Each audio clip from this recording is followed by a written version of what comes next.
$919. You may be asking, what's $919? That was my bill at the old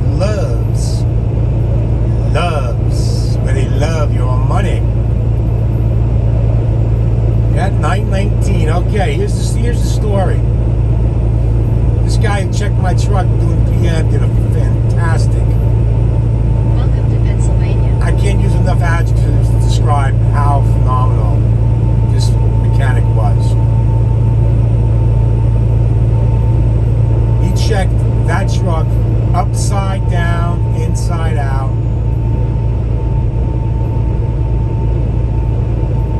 Very thorough. What we found out was I had two bad brake chambers. So basically I had no parking brakes.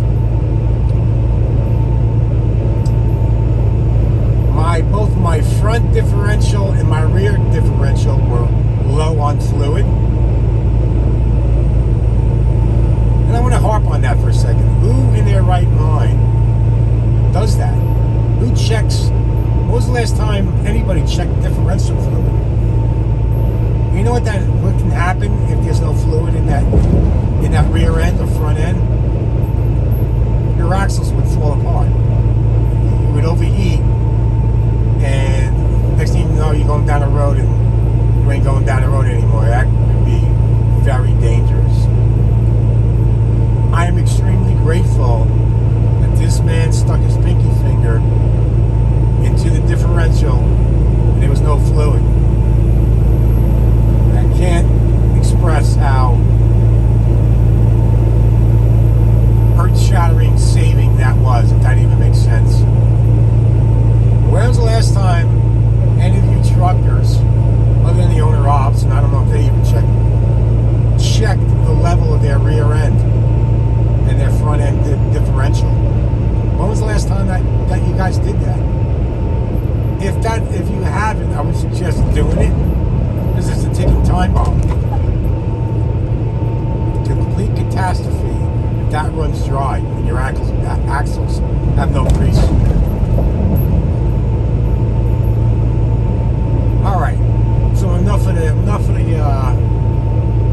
differentials here. A PM, complete oil filter, oil change, fuel filters, chassis lube, axle grease or gear oil is what you put in the rear ends, and two brake chambers. Now on the brake chambers, they're covered under warranty. So Prime Road Assist asked me if I could limp it down to, not limp it down, but if they're not leaking bad, to bring it down to the terminal. So this way I wouldn't have to pay for it. But I told them, I said, listen, I'm here. Both of the chambers and springs are broken inside. No, I'm here. They've got it. Let's do it. So what I got to do is I got to take the core back to any one of the terminals, and they'll, submit it under a warranty, and I'll get $260 refund. Something along those lines, $260, whatever Peterbilt gives me for that. So basically I have to merge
a truck. But more importantly than that, it's not about the money.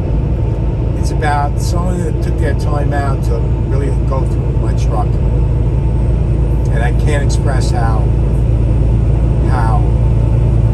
refreshing it is that there was an individual in this day and age in this country. Because let me tell you something, this country ain't what it used to be. I'm sorry. People don't go the distance anymore. For the most part. I'm not saying all, but a large majority. I came in here for a PM. All I'm going to do is change the oil and the filters. I'm not doing anything more than that. This guy went through my truck thoroughly. And he replaced 2 oil drain plugs. Because in the Peterbilts, they're plastic. And after the third, they recommend after the third one, he noticed it, that the O-ring was pretty much shot. And good chance that it would start leaking.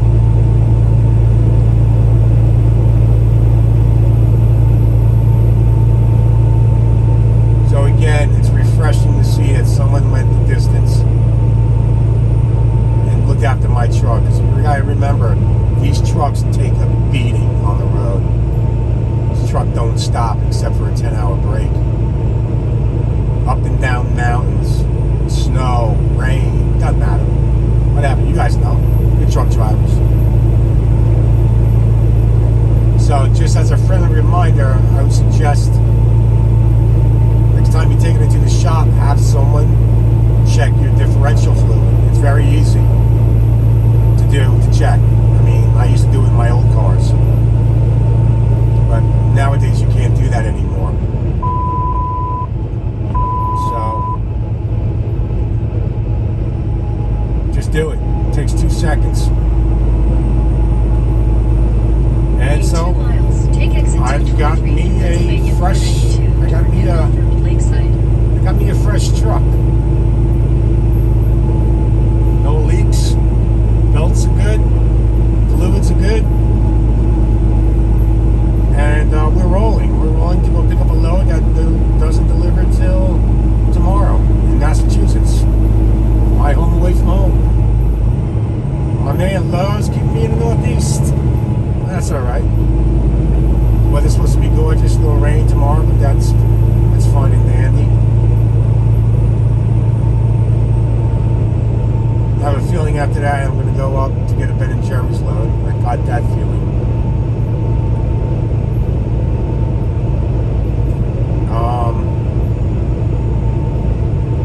Yeah, so that's my story, and I'm sticking to it. I was going to say something else, but I lost the track of my thoughts. What happens when you get old?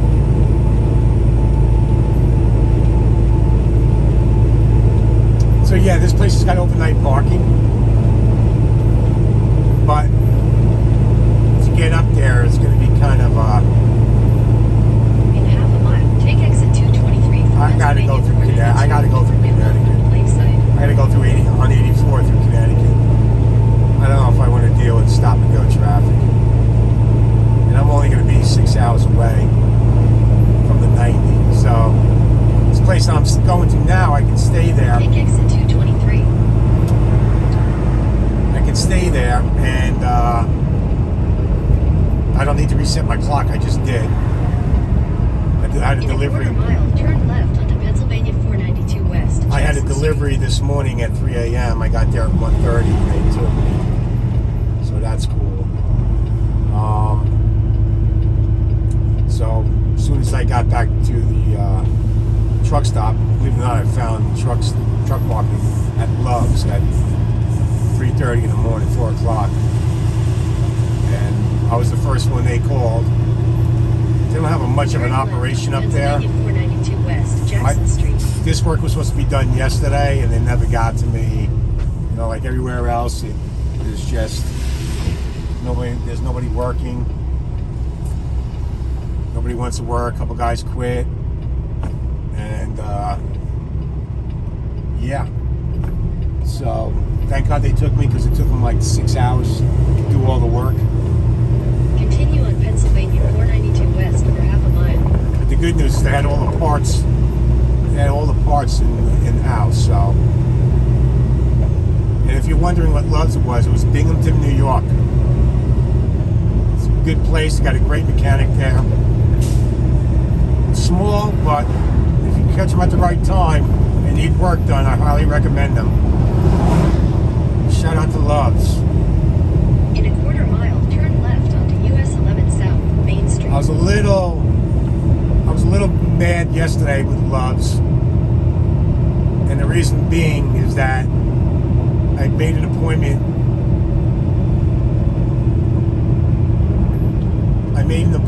Yesterday, turn left onto US 11 South, Main Street. And they kept on telling me that I'm next. I finally got a call at 7 o'clock at night. I didn't get much sleep because of that. I finally got a call last night at 7 o'clock and said, the good news is, there is no good news. The bad news is, I'm going home. I'm like, oh, really? I said, you know, continue on US I was hearing South, I'm next 1 mile. for all day. I said, whatever, you know, it is what it is. I don't have the energy to fight. Not that I was going to get me anywhere anyway. I said, well, put me on the list first thing in the morning. According to Love's policy, you have to recheck in. I said, bro, really, dude? He said, you can't do me a favor and take care of me since I waited all day patiently. So I said, you know what? I'll do the right thing for you, which he did. So when I got there at 4:30 in the morning, there was someone who was working there doing some paperwork. I walked in, and my name was on the clipboard. I was the first one up. So after a long-awaited wait,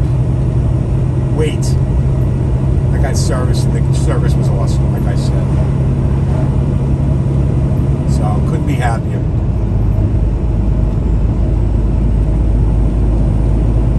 So that's the update on the old Peterbilt. So it turns out that I got my truck washed. I'm sure you guys see that finally. In a quarter mile, turn right onto Pennsylvania 706 West. Turns out there was nothing wrong with my fuel filters. It was gelling up. It started to gel out. It was so cold that it started gelling, even with the anti-gel in it. Turn right onto Pennsylvania Being that 706 filter West. on the rail, and I don't know who designs and decides to put fuel filters on the outside of a frame without being inside of an engine. Which is the dumbest Continue on design Pennsylvania 706 in the West for history of 7 miles. mankind. It's ridiculous, but it is what it is. But that seemed to have been starting to gel up on me, and as it got warmer yesterday, because it was starting to sputter a little bit when I was climbing hills, it got that bad towards the end. I ran it last night, it was no problem. It's not until this morning when I had to climb hills with a heavy load, and there was no problems whatsoever because it was warm this morning. It was still 32 degrees up here, so it was just at the freezing mark, but not enough to gel up my fuel. I mean, it was 8 degrees yesterday where I left. So my guy was looking at it, said there's nothing wrong with these filters. Not clogged, they're in good shape. But since we're in it, let's change it. So we did. So I was going to say, there's no way the filters can be clogged. I just changed them in November. And my truck was pretty much down for that month and for part of December and part of January. There's no way that there was something in the filters. But here we are. All is well again with the big man. Black Mamba is back. Hopefully. Thankfully. Alright, folks. Listen. Until next time. Make good decisions. Drive safely. Don't forget to bring your truck to a mechanic who's knowledgeable, if there is such thing anymore. There's some tight ass roads here. God damn. This is a truck legal route, folks. I looked on an atlas, believe it or not. It's a truck legal route. This is Pennsylvania for you. It's pretty back here, though. Maybe I'll keep it running for a minute.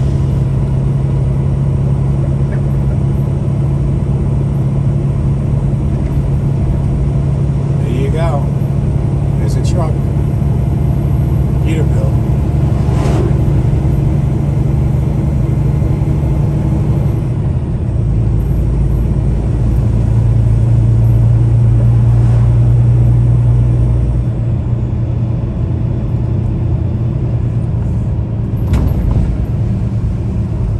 So anyway, there's enough said. Have a great day. Stay safe. Remember, if you're up there in the Michigan, Wisconsin, Minnesota area, there's a lot of snow going on, so just be careful. Drive safely. This next system, this next storm coming through tomorrow, it's going to be all rain all the way up into Canada. So there's no snow in the Northeast, thankfully. Hopefully from there, I keep on wishing to get me out of there and go south. So we'll see what happens. Eventually I'll be heading towards Atlanta. It's inevitable. All is well. It's a great paying load. To go 200 miles. Attention, a new employment message has arrived. Basically, this load will pay for my truck and then a little extra change for coffee and a pack of cigarettes. And life is good. Life is good.